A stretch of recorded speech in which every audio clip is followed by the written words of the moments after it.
दोस्तों जय मसीह, प्रभु यीशु मसीह के नाम में मैं डैनियल राज आपका वेलकम करता हूं खरी शिक्षा की दुनिया में। दोस्तों ये है वीडियो नंबर 13। जी हां, मेरे प्लेलिस्ट में अगर आप जाकर देखोगे मैं अब तक इस 2026 में अलग अलग विषय पर साउंड डॉक्ट्रिन के संदर्भ में अब तक 12 वीडियोस बना चुका हूं। अगर आपने नहीं देखा है, आपको सिंपल जाना है मेरे YouTube चैनल पर जिसका नाम है डैनियल राज YouTube चैनल। आपको जाना है और वहां पर आपको देख लेना, जो आपको ठीक लगे वो आप देख लीजिएगा ना। दोस्तों इस वीडियोस को या ऐसी वीडियोस को आपके बीच में मैं 3 प्लेटफॉर्म पर अपलोड करता हूं। एक है YouTube, दूसरा है Facebook और तीसरा है Instagram। दोस्तों मैं चाहता हूं कि आप ये तीनों जगहों पर आप मुझे सब्सक्राइब करें, फॉलो करें, साथ ही साथ आप इसके बेल आइकन को प्रेस करें ताकि जब भी कोई वीडियो अपलोड हो तो इसकी नोटिफिकेशन आपके पास में पहुंच जाए। याद रखिएगा बेल आइकन प्रेस करना जरूरी है। नाउ डैनियल भाई, क्या आप सोशल प्लेटफॉर्म से पैसे कमाते हैं? बिल्कुल नहीं। मेरा किसी प्रकार का कोई भी चैनल पेज मोनेटाइज नहीं है। मुझे मुफ्त में मिला है, मैं मुफ्त में देता हूं। बट दोस्तों ऐसी वीडियोस को बनाने में इसके पीछे खूब खर्च होता है। अगर आप चाहते हैं कि डैनियल भाई आपकी वीडियोस बाइबल आधारित है, हम उससे आत्मिक उन्नति कर रहे हैं, हम सीख रहे देश और विदेश में, अगर आप ये समझते हैं कि मेरी वीडियोस आपके लिए उन्नति का कारण बन रही है, तो मैं चाहता हूं आप मेरे मंथली सपोर्टर, फाइनेंशियल सपोर्ट के तौर पे आप आगे आ सकते हैं। किसको कॉल करना है? आपको MMB ऑफिस में कॉल करना है। डिस्क्रिप्शन में आपको MMB ऑफिस का नंबर डाल दिया जाएगा जहां आप कॉल कर सकते हैं और वहां पर आपको बाकी डिटेल्स दे दी जाएगी कि आपको मंथली सपोर्ट के तौर पे अगर आप सहयोग बनते हैं तो आपको कहां देगा। अन्यथा आप बिल्कुल मुफ्त में जब चाहो तब देख सकते हो। इसकी किसी प्रकार की कोई कीमत ना तो मुझे मिलती है ना आपको देनी है। बाकी मेरा परमेश्वर सहायता करेगा या लेके चलेगा जो अब तक लेके चल रहा है ना। दोस्तों 2026 में मैंने तय किया है कि मैं आपके बीच में खूब वीडियो बनाऊंगा, छोटी बड़ी, 10, 5, 15, 20, 25, 30, मुझे नहीं पता आज कितना समय जाएगा, लेकिन ऐसी वीडियोस आपके लिए बनाने का मैंने निर्णय लिया है। उसके पीछे की वजह यह है कि हमारा जो बाइबल कॉलेज है वो अभी बन रहा है। कम से कम 1 करोड़ के बजट में बाइबल कॉलेज फार्म हाउस बन रहा है मुंबई में, जिसके चलते मैंने उसको अभी एक नया नाम दिया है MMB शिक्षा केंद्र।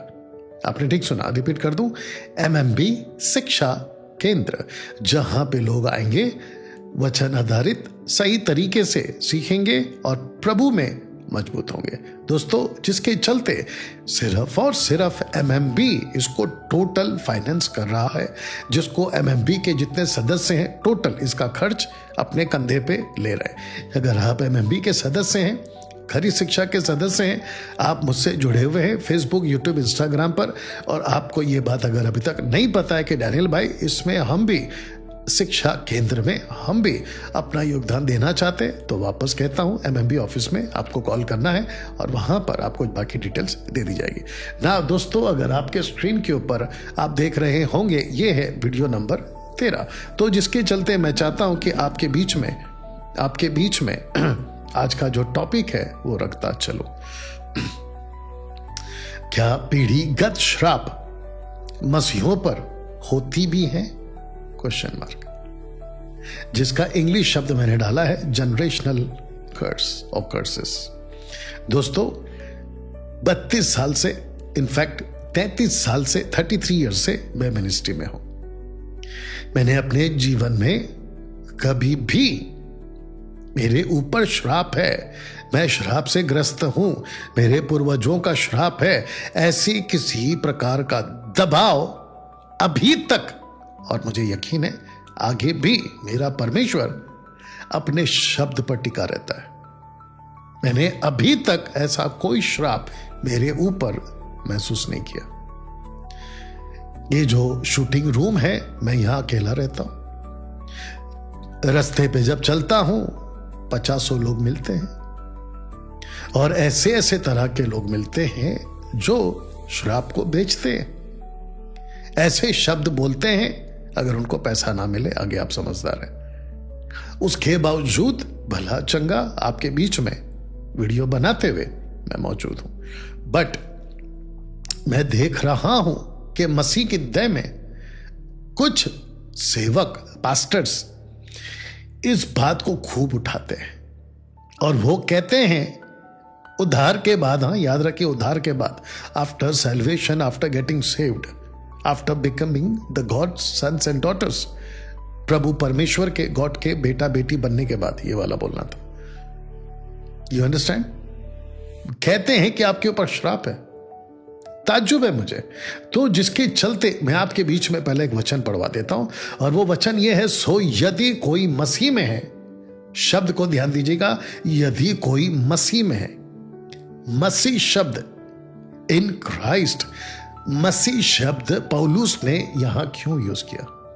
दोस्तों, आप जानते हैं कि आजकल हम ऐसी बातों को रख रहे हैं जिसको मैं खुद भी सीख रहा हूं और आपको भी सिखा रहा हूं कि यीशु कौन है, मसीह कौन है और प्रभु यीशु कौन है।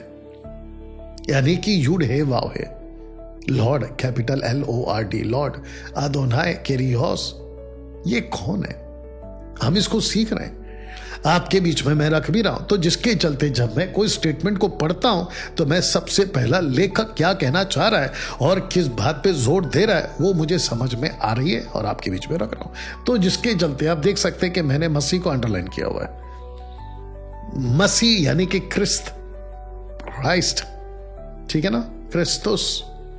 अब प्रश्न उठता है, आपको यह भी बता दूं कि आप जब इसको पढ़ रहे हैं, यानी कि आप हिंदी में पढ़ रहे हैं, बट ओरिजिनली ये हिंदी में नहीं है, ना इंग्लिश में है, ना आपका कोई लोकल लैंग्वेज में। ये ग्रीक भाषा में पौलुस के द्वारा कोनियो लैंग्वेज में, ग्रीक कोनियो लैंग्वेज में, कोनिये या ये कोनिये में लिखा गया है। तो पौलुस को पता था कि मैं यीशु क्यों नहीं लिख रहा हूं, पौलुस को पता था कि मैं प्रभु क्यों नहीं लिख रहा हूं, उसको पता था कि मैं मसीह क्यों लिख रहा हूं, क्योंकि मसीह का कनेक्शन मैं अभी आपको दूंगा।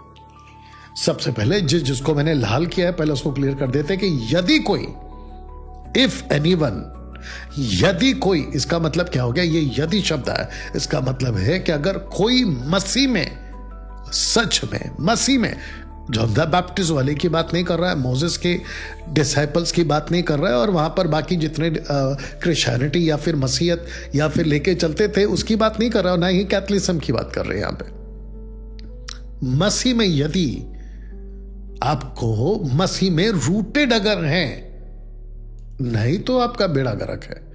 तो इसको कंप्लीट करते हैं। सो यदि कोई मसीह में, तो वह नई सृष्टि है।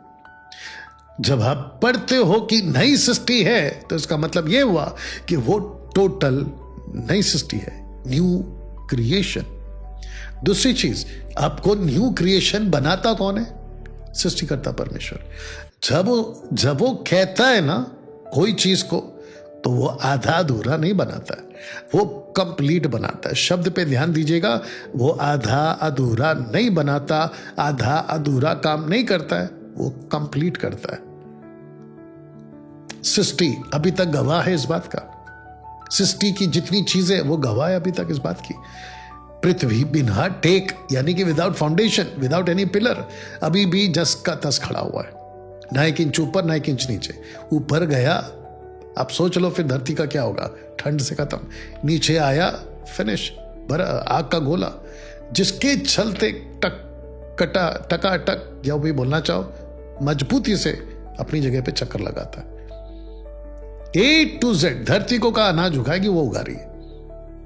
तो ये है परमेश्वर का हाथ, जो कि वो कंप्लीट करता है। यूड यानी हाथ, हैंड। यूड है वाव, यानी कि नेल, इसके ऊपर बात कर चुका हूं। वो नई सृष्टि है। शब्द को ध्यान दीजिए, पुरानी बातें, आपके जिंदगी की जितनी भी बातें, जनरेशन कर्स को तोड़ने की बातें, जितनी भी बातें, अब जरा शब्द पढ़िए, बीत गई। आप जब मसीह में नहीं थे ना, मूर्ति पूजक थे, संसारिक थे, पता नहीं क्या क्या किया था आपने। तो जिसके चलते जादू टोना, किसी का बोला हुआ श्राप, पूर्वजों का श्राप आपके ऊपर लागू होता चला गया था। ये बात है, ये बात सच है। लेकिन जैसे ही आप मसीह में, याद रखो मसीह में, मैंने यीशु नहीं बोला, मैंने प्रभु यीशु भी नहीं बोला, मैंने मसीह की बात की है। If you are in Christ, मसीह में, तो कहता है कि बातें बीत गई, देखो, इसका मतलब यह है कि आपको दिखेगा। मेरे को मेरे लाइफ में दिखता है, आशीषित हूं, ब्लेसेड हूं in every areas. You understand? अगर कोई मसीह में है, वचन में रूटेड है, सही तरीके से, देखो वे सब नहीं हो गई। देख लीजिएगा, प्लूरल फॉर्म है, नहीं हो गई। इसका मतलब है A to Z आपके जिंदगी में सब कुछ नया हो गया। दोस्तों, इस वचन को 2 कुरिन्थियों उसका 5:17 को, मुझे नहीं पता कि ये पेंटिकॉस्टल पास्टर्स, कैरिस्मेटिक पास्टर्स और ये प्रॉस्पेरिटी के प्रीचर और ये पेटू सेवक आपको उल्लू बनाने के लिए इसको rightly dividing the word of truth के हिसाब से क्यों नहीं सिखाते और आपको डरा देते हैं। जानते हो इब्रानियों 11:6 क्या कहता है? परमेश्वर के पास आने वाले को विश्वास करना चाहिए। परमेश्वर किसी चीज से प्रसन्न नहीं होता आज की तारीख में, तब भी, इजरायली हो, अन्य जाति हो। यीशु कहते हैं यूहन्ना 14:1 में, तुम पिता पे विश्वास करते हो, मुझ पे भी करो। सारा खेल विश्वास का ही तो है। रोमियो 1:16-17, धर्मी जन, बोल दीजिए ना, विश्वास से जीवित रहेगा। तो सारा खेल विश्वास करने का है। ये जितने भी कर्स ब्रेकिंग के जो सेवक है ना, ये आपसे कार्य करवाते हैं। ऐसे करो, ऐसे करो, ऐसे करो, ऐसे करो, तब जाकर ये होगा, ये होगा। नो, बिल्कुल गलत है। आपको कुछ नहीं करना है, आपको सिर्फ विश्वास करना है। आपका मसीह जीवन डीड्स पे नहीं, बल्कि फेथ पे होना चाहिए। व्यवस्था का कॉन्सेप्ट है डू, अनुग्रह का कॉन्सेप्ट है डन, हो चुका। ये आपको सीखना पड़ेगा ना। दोस्तों, मसीह के कॉन्सेप्ट में आते हैं कि पौलुस ने मसीह शब्द यूज क्यों किया? क्योंकि आइजाया चैप्टर 10:27 इसका टोटल कॉन्टेक्स्ट अशीरियंस, इजरायलियों के पाप और उनके गुनाहों को भविष्य में कैसे परमेश्वर कह रहा है कि तुम पर ताड़ना आएगी, ये वो कॉन्सेप्ट है। तो कहता है कि उस समय 70 साल की गुलामी के बाद उस समय ऐसा होगा कि उसका बोझ अशेरियंस ने जो आपके ऊपर बोझ डाला है, जो तेरे कंधे पर है इजरायलियों, जो तेरे कंधे पर से उसका जुआ, अशेरियंस का जुआ तेरे गर्दन पर से उठा लिया जाएगा। अब सुनो, अभिषेक के कारण जुआ तोड़ डाला जाएगा। वाओ, मसा, प्रभु यीशु मसीह बना आपके ऊपर का जुआ तोड़ने के लिए। और ये पेंटिकॉस्टल वाले, कैरिस्मेटिक वाले, पेटू सेवक वाले और साथ ही साथ में मैनिपुलेट करने वाले आइजाया चैप्टर 10:27 को खूब यूज करते हैं और आप लोगों को लालच देते, डरा देते कि देखो अभिषेक के कारण जुआ टूट रहा है, तो आपको अभिषेक पाने के लिए कुछ करना होगा। उपवास कर लो, प्रार्थना करा लो, 3 दिन की प्रार्थना में आ जाओ, प्रभु के दास से हाथ रखवा लो। जब तक प्रभु का दास हाथ नहीं रखेगा, अभिषेक नहीं आएगा, ना ही जुआ टूटेगा। ऐसी बातों के साथ आपको उल्लू बनाते हैं। जबकि परमेश्वर यहां पे कह रहा है इजरायलियों से कि अशेरियंस और Nebuchadnezzar Babylonians, northern and southern kingdom के जो जुआ है, उसको तोड़ने के लिए एक अभिषिक्त आएगा। और इसी बात को दानियल चैप्टर 9:24, 25, 26, 27 में हम पढ़ चुके हैं कि 69th वीक बीतने के बाद अभिषेक काटा जाएगा, यानी कि मसीह मरेगा, बट उससे कोई लाभ नहीं होगा, नॉट फॉर हिमसेल्फ। तो ये उसकी बात हो रही है। आप शायद नहीं समझे। मसीह में अगर हो, अभिषेक में अगर हो, किसके अभिषेक में? यीशु मसीह जो खुद अनॉइंटेड है, खुद अभिषिक्त है, उसके अंदर अगर आप हो, ध्यान दीजिएगा, आपको किसी प्रकार का कोई श्राप टच तक नहीं कर सकता। सुबह का बिल्ली का रास्ता काटना, रात को शाम को कौवों का काव काव करना, काले कुत्ते का रोना भौंकना आपकी गली और आपके मोहल्ले में, आपके इलाके में, किसी का नारियल जादू करके आपके घर के पास फेंक देना, या फिर आपको कोई डरा देता है काली गुड़िया उल्टा लटका कर मैं तुम पर जादू कर दूंगा, उसके अंदर पिन घुसाऊंगा, कलकत्ता, बंगाल, साउथ अफ्रीका, ऐसा किसी प्रकार का कोई जादू आपके ऊपर असर नहीं होगा। कब? अगर आप मसीह में हैं तब। कितना सटीक है दोस्तों, कितना कनेक्टेड है, बस यही वजह है। आप जब मुझे सुनते हैं ना तो मैं बिल्कुल वचन आधारित आपके बीच में बातों को रखता हूं। पौलुस को पता चल गया था कि ये वही अभिषेक है जो जुआ तोड़ेगा, ये वही अभिषेक है जो इस्राएलियों को पाप से छुड़ाएगा, बंधनों से छुड़ाएगा। और यही तो बात लिखे कि पुरानी बातें बीत जाएंगी, नया हो जाएगा। कब? जब आप मसीह में। पौलुस ने यहां यीशु शब्द नहीं डाला क्योंकि उसको पता है कि यीशु नहीं तोड़ेगा, क्योंकि यीशु जो थे वो जूविश लड़के थे, 30 साल, 30 इयर्स, जैसे जोसेफ, जैसे जोशुआ, 30 इयर्स, बाद में लीडर बने, याजक बने, किंग्स बने, आप जो बोलना चाहे, राजा दाऊद भी। लेकिन 30 साल के बाद 27 AD में जब उन्होंने बपतिस्मा लिया तो ऊपर से एक आवाज आई कि ये मेरा पुत्र है जिससे मैं प्रसन्न। पुत्र क्यों कहा? आइज़ाया चैप्टर 9 वर्स 6 के हिसाब से कि इस्राएलियों, परमेश्वर तुम्हें एक पुत्र देगा, हमारे लिए एक बालक उत्पन्न होगा, प्रभुता, एक पुत्र दिया जाएगा, प्रभुता उसके कांधे पर होगी। पुत्र मसीह बना, यीशु या जूइश लड़का बना। मरियम से यही तो कहा था ना, यशुआ रखना, क्योंकि ग्रीक कोनिये लैंग्वेज में यशुआ, नॉट जीसस, नॉट यीशु। हम ये सब बाइबल कॉलेज में सिखाते हैं। मैं चाहता हूं कि आप लोग एक बार बाइबल कॉलेज अटेंड करें, जो भारत के आसपास में रहते, प्लीज कम, जब बन जाएगा फार्म हाउस में शिक्षा केंद्र, MMB शिक्षा केंद्र। दोस्तों कैसा लग रहा है? अगर आप मसीह में ना तो आपको दिखा देता हूं। उद्धार के बाद श्राप तोड़ने की प्रार्थना करानी चाहिए या करवानी चाहिए? बिल्कुल नहीं करानी चाहिए, बिल्कुल नहीं करानी चाहिए। ऐसा बहुत कुछ चल रहा है आज मार्केट में, मुझे नहीं पता क्यों करवाते हैं ये लोग। आपको सबसे पहली बात तो डरा देते हैं।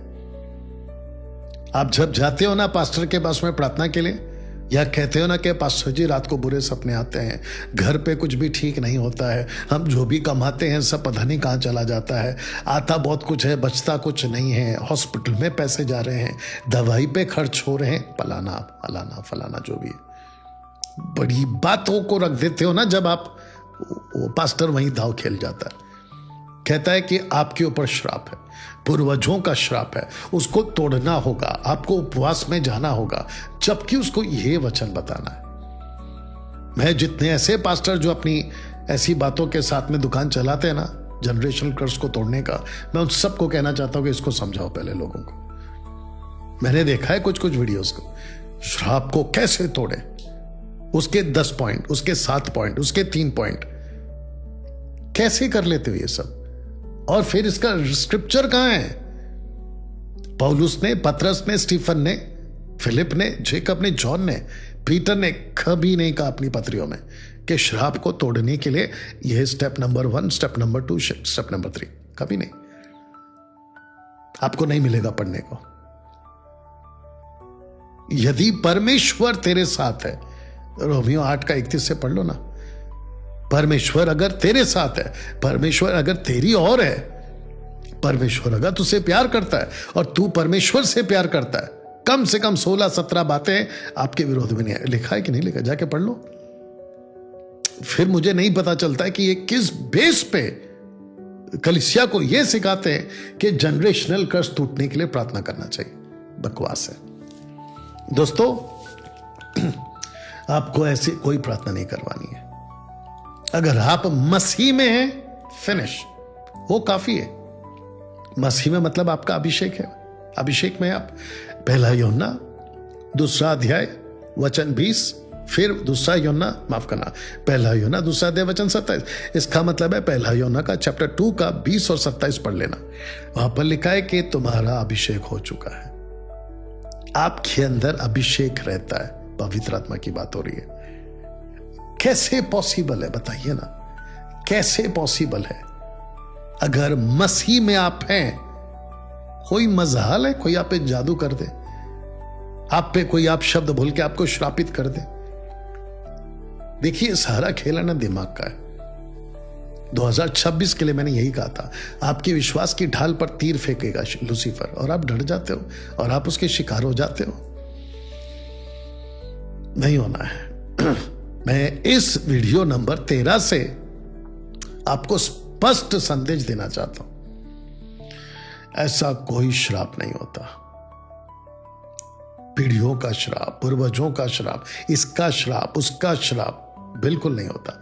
अगर आप मसीह में है तो नहीं होगा। मसीह अभिषिक्त बना आपके लिए, अभिषेक बना आपके लिए, क्रिस्तुस बना आपके लिए और आपके सारे बंधनों को तोड़ने के लिए। कितनी अच्छी बात लिखी कि तुम नए हो चुके हो, पुरानी बातें जा चुकी हैं, बस विश्वास पे चलो।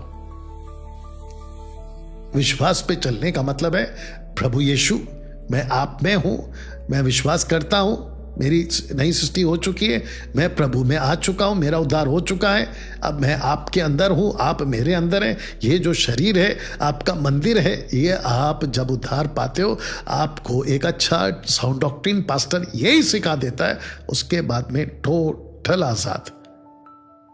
ये नहीं कि सुबह उठते ही कन्फेस करते बैठो या कबूल करते बैठो। एवरी टाइम जब भी कोई मीटिंग होती है, कुछ लोग आते हैं आपको कबूल करवाते हैं कि कबूल करो, प्रार्थना रिपीट करो। इसको कहते हैं शक करना। इसको कहते हैं कि अब पिछला जीवन जो जी रहे थे तब आपने कन्फेस किया था कि प्रभु ने सब आजाद कर दिया, तो फिर अभी बार बार रिपीट क्यों कर रहे? इन सब बातों को सीखना होगा। मैं जानता हूं गड़बड़ बहुत है।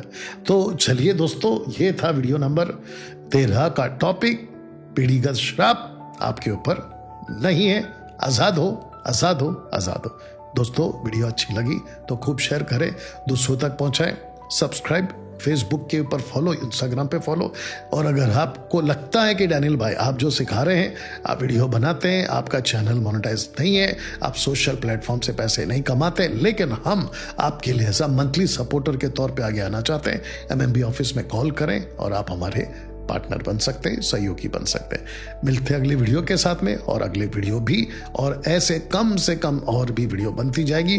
जबरदस्त टॉपिक आपके बीच में आता रहेगा। चलिए मिलते हैं दोस्तों अगले वीडियो के साथ। तब तक अपना ख्याल रखें। प्रभु आपको आशीष दे। God bless.